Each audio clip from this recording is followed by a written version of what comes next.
কালী পুজোর সময় আমাদের শশা গাছটাতে প্রথম শশা পেলাম।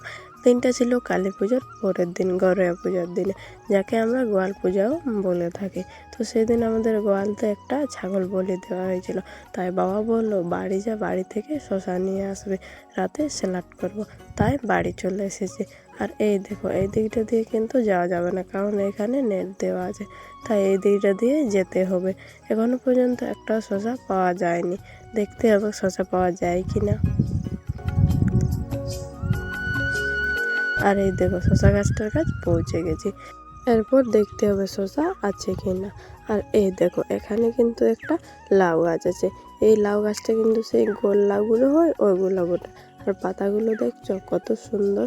তারপর আমি দেখছিলাম খুঁজে শশা আছে কি না। দেখলাম খুঁজে, পেলাম না। আছে, বাট এখন ছোট আছে, বড় হয়নি। অনেকগুলোই শসা আছে, বাট এখন ছোট ছোট আছে, তাই তোলা যাবে না। কিছুদিন পর বড় হয়ে গেলে তোলা যাবে। আর এই দেখো, এখানে কিন্তু একটা বড় শসা আছে। এই দিকটাতে কিন্তু আমি দেখিয়েছিলাম না। তারপর আমি শসাটাকে তুলে নিলাম।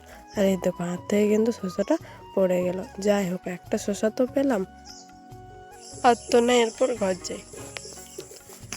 তারপর ব্যাগটাতে শসাটা নিয়ে পর ঘর চলে এলাম। রাধে রাধে।